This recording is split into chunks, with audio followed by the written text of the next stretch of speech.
Friends welcome to AH times. Friends మన యొక్క AP రాష్ట్ర వ్యాప్తంగా ప్రమాదం అయితే వచ్చేసిందండి.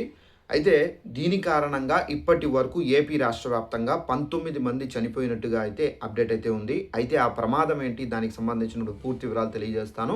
బయటకు వెళ్ళేటప్పుడు కూడా మీరు జాగ్రత్తగా అయితే ఉండండి. సో ఒకవేళ ఎమర్జెన్సీ వర్క్ ఉంటే ఏ విధమైనటువంటి జాగ్రత్తలు తీసుకొని మీరు బయటకు వెళ్ళాలి, అలాగే ఆ ప్రమాదం ఏంటి పూర్తి వివరాలు మీకు ఎక్స్ప్లెయిన్ చేస్తాను. దీనికి సంబంధించిన నోటిఫికేషన్ అయితే వచ్చింది. ఒకసారి ఆ నోటిఫికేషన్ మీకు స్క్రీన్ పైన చూపించి క్లారిటీగా ఎక్స్ప్లెయిన్ అయితే చేస్తాను. నోటిఫికేషన్ చూసుకున్నట్లయితే ఇక్కడ 4 ఏళ్ల విరామం తరువాత ఆంధ్రప్రదేశ్లో కరోనా మహమ్మారి మళ్ళీ వెలుగు చూడడం ప్రజల్లో ఆరోగ్య శాఖ వర్గాలలోనూ ఆందోళన అయితే రేకిస్తుంది. సో ఇక రాష్ట్రంలో నమోదైనటువంటి మొత్తం కోవిడ్ కేసుల సంఖ్య చూసుకున్నట్లయితే 19కి పైగా చేరుకుంది. ఇందులో ఇక్కడ అత్యధికంగా మనకు వైఎస్ఆర్ కడప జిల్లా కానివచ్చు. సో ఇక్కడ వైఎస్ఆర్ కడప జిల్లాలోనే మనకు 8 కేసులు అయితే నమోదయ్యాయని చెప్పేసి ఇక్కడైతే చెబుతున్నారు. ఇక గుంటూరు జిల్లా కానివచ్చు, కాకినాడ జిల్లాల్లో కూడా 2 చొప్పున అయితే నమోదవడం అయితే జరిగింది. ఇక వీటితో పాటు విశాఖపట్నము, ఏలూరు, నెల్లూరు, ఎన్టీఆర్ జిల్లాల్లో ఒక్కో కేసు బయటపడినట్లు ఆరోగ్య శాఖ అయితే అధికారులు వెల్లడించారు. ఇక బాధితుల ఆరోగ్య పరిస్థితి పరంగా చూసుకున్నట్లయితే బాధితుల్లో 3 ఇప్పటికే సంపూర్ణంగా కోలుకొని ఆసుపత్రి నుండి డిశ్చార్జ్ కాగా మరో 4 హోమ్ ఐసోలేషన్ చికిత్స పొందుతున్నట్టుగా ఇక్కడైతే చెబుతున్నారు.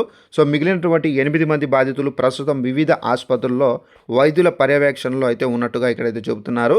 అయితే గత 25 రోజుల్లో కరోనా సోకిన వారిలో 4 మృతి చెందడం కొంత కలవరానికి అయితే గురి చేస్తున్నప్పటికీ వారంతా ఇప్పటికే తీవ్రమైనటువంటి దీర్ఘకాలిక ఆరోగ్య సమస్యలతో బాధపడుతున్నారని చెప్పేసి వైద్యులు స్పష్టం చేశారు. ఇక ల్యాబ్ పరీక్షల నివేదిక ప్రకారం ప్రస్తుతం వ్యాపిస్తున్నటువంటి ఈ కొత్త కేసులకు ఒమిక్రాన్ RF.5 వేరియంట్ అయితే కారణమైందని చెప్పేసి తెలిపింది.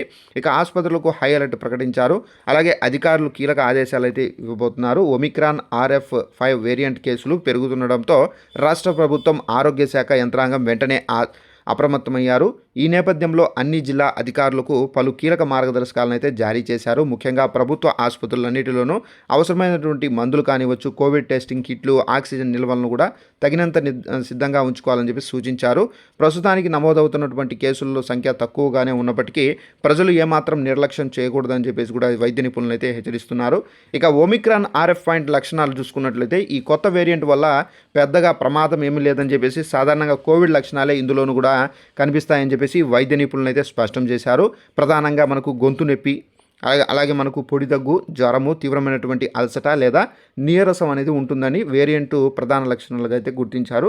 RF.5 వేరియంట్ కేసులు ఇప్పటికే సింగపూర్లో పాటు ఇతర ఆగ్నేయ దేశాల్లో కూడా వెలుగు చూశారని చెప్పేసి, కాబట్టి ప్రజలు అనవసర భయాందోళనలు చెందాల్సిన అవసరం అయితే లేదని చెబుతున్నారు. సో ఫ్రెండ్స్ చూశారు కదా, మనకు ఏపీ రాష్ట్ర వ్యాప్తంగా మనకేంటంటే ఇప్పటి వరకు ఈ ఏదైతే కరోనా లాగా సో ఇప్పుడు RF.5 వేరియంట్ కేసులు అనేది నమోదవుతున్నాయండి. ఈ కేసులకు సంబంధించి ఇప్పటికి మనకు 19 మందికి అయితే ఇదైతే రావడం అయితే జరిగింది. సో దీని కారణంగా ఏంటంటే ప్రజలు కొంతమంది కూడా చనిపోయినట్టుగా ఇక్కడ చెబుతున్నారు. సో జాగ్రత్తగా ఉండండి.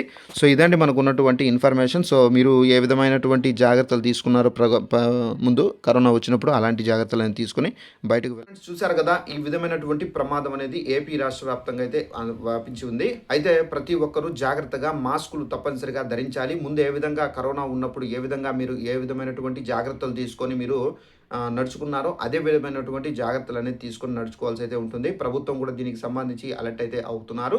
సో ఇదండి మనకు ఉన్నటువంటి ఇన్ఫర్మేషన్. ఈ వీడియో నచ్చినట్టయితే లైక్ చేసుకొని ఛానల్ ఫాలో అవుతుండండి. Thanks for watching this video. All the best.